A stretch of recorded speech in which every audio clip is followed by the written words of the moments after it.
Hey AP Physics students, this is Mr. Heinrich with another AP Physics Classroom FRQ. This is for AP Physics 2, it's Unit 5 FRQ 1. I've already done Unit 5 FRQ 2 on another video, and this one was just requested, so I wanted to make sure that you have a chance to see my rendition of it before your up-and-coming test. Also, if you want to see any of the FRQs that have been released from previous years, 2015 through 2019, just let me know in the comments and I will get to those as I can. Hopefully I can. We're all pretty busy, and I'm sure you guys are real busy studying for this electromagnetism unit, so let's get into this FRQ. We've got a particle source. It's shooting out particles, and it tells us later in the text that we can control the velocity that these particles shoot out. There is some distance d between the particle source and the current carrying wire, and in this case the current is going to the right.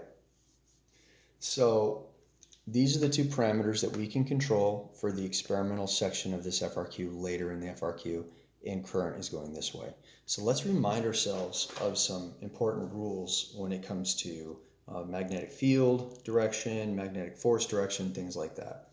So my first right-hand rule says that I should put my thumb in the direction of the current on a wire, and that my curling fingers represent the magnetic field that is generated around that wire from the current. So since the current is heading to the right, we can see I'm coming out of the page here and into the page. So we have this magnetic field that's happening right here. Now I'm representing it at some distance d, right? But there's also magnetic field strength at this distance d, right? The d here, right? That's coming out of the page and then into the page right where that particle is. And that's again dictated by this right-hand rule, and there is an equation that goes with that. Now this velocity v is experiencing a magnetic field, an external magnetic field from that wire, right? And our second right-hand rule looks like this. This middle finger at 90 degrees to my pointer finger represents the external magnetic field. This finger represents either the current in a wire, or in this case, the velocity of a positive particle. That's important, right? A positive particle. And then this thumb represents my magnetic force direction. So we can see that there is an external field going and interacting with that particle into the page. So I'm going to go ahead and point this middle finger in that direction, right? And my pointer finger should be lined up with the velocity of that positive particle. And look which way my thumb is pointing. It's pointing upward, and that is the direction of the magnetic force. So those are the two right-hand rules that apply to this particular scenario. Let's go ahead and see what A wants. It wants the force vector diagram for this situation. So let me see. On the figure below, where the dot represents a particle in the region, draw and label the forces, not components, exerted on the particle. Draw the lengths of the vectors to reflect the relative magnitudes of the forces. Now, if you want this particle to travel in a horizontal straight line, then you have to make sure that it's not going to deviate upward or downward. The force up must equal the force down, right? You must have equilibrium in this y-axis if we're going to maintain that horizontal motion. So on this dot, we would have two forces. So AP2, Unit 5, FRQ 1, we would have a dot for part A, and it has a mass that's appreciable. It doesn't say that we can ignore the mass here. And let's say we made that MG2 boxes big. Well, then FB would also have to be 2 boxes big. Again, that's the magnetic force acting on that particle. And there you go. Now it would travel in a straight line to the right because it's got balanced forces. Let's think now about what these two things are equal to, because we're going to need them for part B. FB is equal to QVB. That is the charged particle, the positive charged particle, times the velocity times the magnetic field that's acting on it from that current carrying wire. And so what part B wants is the following. Derive an equation for the speed V that the particles must have to continue moving through the region horizontally. Express your answer in terms of, so right now I'm writing my givens. These are the different things I need my answer in terms of: Q, M, I, D, and fundamental constants like G, and like another fundamental constant I'm going to remind you of in just a moment. Let's see, we need velocity. Let's look at what we have so far, and quite often, you know how these FRQs work. The previous part usually informs the next part. So we've already established these two forces are equal. I can easily say mg equals FB, but what's FB equal to? QVB. Let's solve this for velocity right now, and we'll get velocity equals mg divided by QB, right? Now, are these ideas all given? Mass is given, yes. G is given, yes. Q, yeah. B, no. So we need another equation for this magnetic field strength. And like I said earlier, the further we get away from that wire, the more this magnetic field weakens. And do you remember the equation that goes with this idea? Mu naught divided by 2 pi times I, the current in the current carrying wire, divided by D, that distance. And you can see as this D would increase, that magnetic field would decrease. We'd already discussed that. So I would put all of this in for that B right there, right? I would substitute in. Let's make that substitution. And so V would be equal to mg divided by Q times a bunch of stuff. And it looks pretty awkward. And I have to say that if you gave them this, they'd probably give you the right answer. But why don't you take it one step further and make this look like a pretty fraction. Let's take this 2 pi d and multiply it to the top. So we'll have 2 pi d mg all divided by, and let's put mu naught in front, qi. And by the way, what is that mu naught? Do you remember what that is? Probably not. I know I had to look it up again as far as its value, but remember, you can always go to Google and quickly do a search for the equation sheet and constants, and I came up with this very quickly. So it's right here. Vacuum permeability is what it's called, and there's the value right there with its unit, Tesla meter divided by amps. Okay, so we're done with part B. I want to remind you there's your answer. That was it. I'm going to box it. And let's get on to part C. Now, part C is the experimental part of this. What does it ask for? Let's find out. Students want to use the setup above to make measurements that will allow them to determine the charge to mass ratio Q divided by M of the particles using a best fit line to a linear graph. Describe a procedure that students could use, including what quantities are varied and what measurements are recorded. Also include any steps to reduce experimental uncertainty. Remember, whenever they say that, they're just asking you to inform them that you're going to do several trials at a given set of values, right? So if you look back at this model that we have at the very top, remember the things I said you could vary. You can vary this velocity in this particle source. And just as a quick aside, how do you get those particles to come out? You usually have to heat up these sources or electrify them, same idea, and get those particles to get liberated from the sample, shot out at some particular velocity. So I could leave it here at this distance d with that velocity v, knowing that my magnetic force and my gravitational force are equal, so this is going to fly in a straight line to the right. And then what could I do? I could lower the particle source to a greater distance below the wire or raise the wire higher. That's probably an easier thing to do, right? And then I could adjust the velocity until once again I made sure that particle was traveling in a horizontal line. Now, as another quick aside, will that velocity be bigger or smaller when we start moving this wire upward? They didn't ask us that, but it's a good thought process to go through. Well, if I make that distance bigger, doesn't the external magnetic field on that charged particle get weaker? Yes. And if the magnetic field gets weaker, and I want to make sure that this FB maintains to be the same length as mg, then I got to make sure that this velocity then increases, right? I got to shoot it with a higher speed to offset the decrease in B in order to keep my magnetic force equal and opposite to this mg, because mg is not changing. The mass of the particle is the mass of the particle. So just in case this year they ask you something like that, there you go. Let's get down to C1, and it says, describe a procedure the students could use, including what quantities are varied and what measurements are recorded. Also include, oh yeah, we already read that. I'm sorry. Okay, let me read to you what I wrote down so we don't have to go through the process of writing it together. Using the setup, place the wire some distance d above the particle emitter, measure the distance with a meter stick, and record. That's step 1. Step 2, adjust particle velocity of emitter until the particle travels in a perfectly horizontal path and record that velocity. Repeat this process several times and take the average of those velocities. Okay.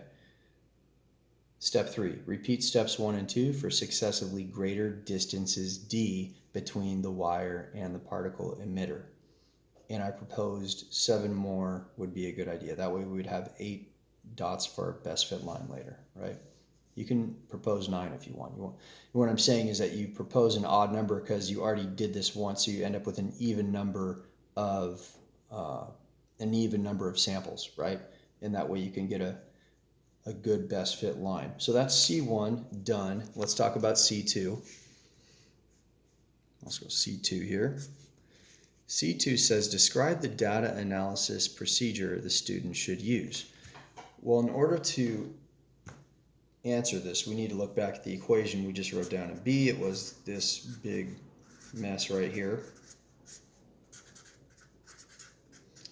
And they want, I don't know if you remember, they want that.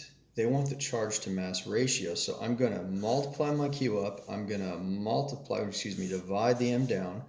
And then I'm going to divide the V down, right? So I would end up with Q over M equals 2 pi M, nope, not M, I just divided that down, right? I'm going to say GD on purpose. I'm going to put the G in front of the D. I like to keep all my constants together. Divided by mu naught I V. Remember, we divide the V down. So this is our expression. Now this is kind of the answer. Think about it. As we increased the distance, right, didn't that velocity have to get bigger and bigger in order to offset that change in distance so that we'd have the magnetic force being the same strength as that gravitational force, right? So you can see this works out, and we should get a linear relationship. So what am I doing with this data is what they're asking me in order to, once again, if you look at the heart of what this is asking, from a best fit line, let me zero in on it for you. Using a best fit line, they want you to determine Q over M, right? Well, there it is right in front of us. What are we going to put on our y-axis? Our rise would be 2 pi g d, and what would our run be for every single trial? It would be mu naught I V. Now it's perfectly fine just to plot D versus V on your graph. And then after that fact, you'd get your slope, and then you'd have to use that slope along with these constants in order to find your charge to mass ratio. But man, if I was doing this experiment, I'd record my D's and my V's, and then I'd create a whole nother I'd create a whole nother set of columns for each one of my trials, right, of 2 pi g d and mu naught I v, and I'd just use an Excel or spreadsheet type program to get these values inputted for me directly from an equation I would write within the program, right? I hope you know how to do that. If not, you need to learn how to do that. Okay, so you'd have it for all of 8 or 10 trials, and you would plot this versus this, and guess what? That rise of a run would give you the charge to mass ratio. Yay!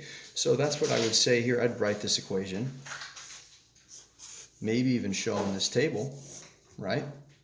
and explain to them, yeah, I know I would record these things, but how would I analyze that data? Well, I would take my d and multiply it by 2 pi g. I'd take my v and multiply it by mu naught I.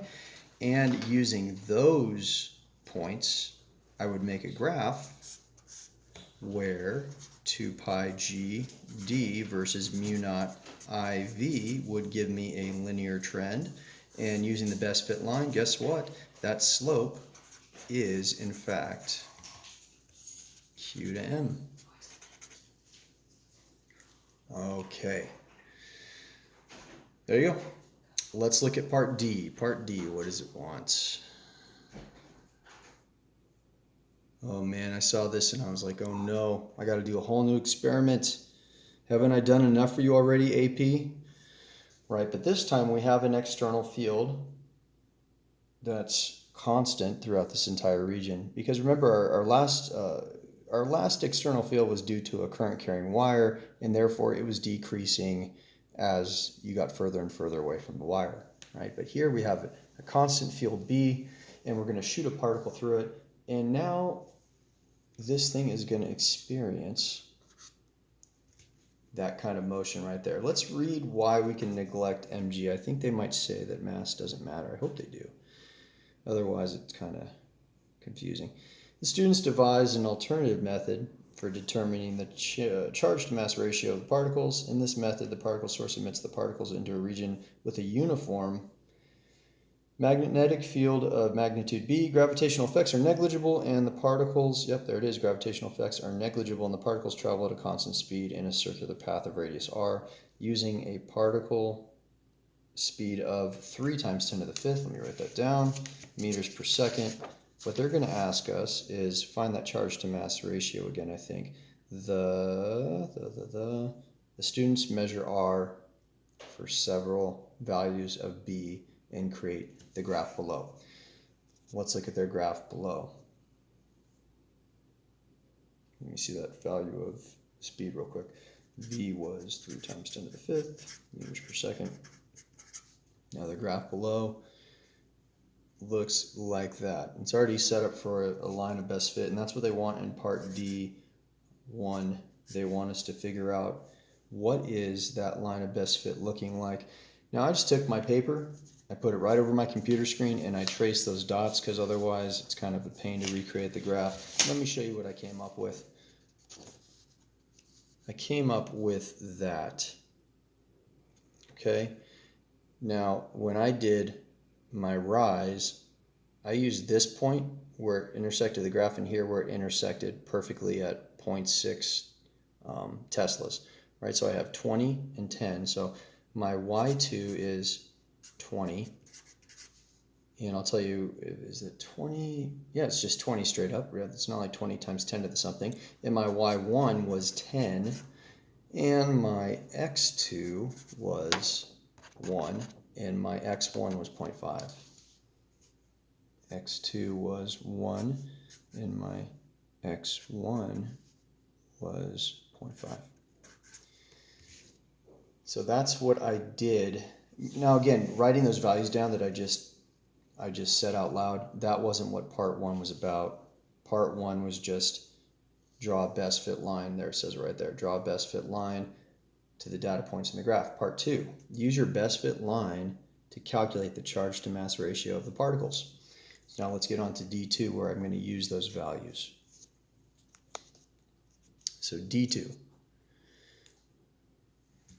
Let's find the slope just for the sake of finding it. I would have 20 minus 10 all over 1 minus 0.5, right? And so I'd end up with 10 over 1/2.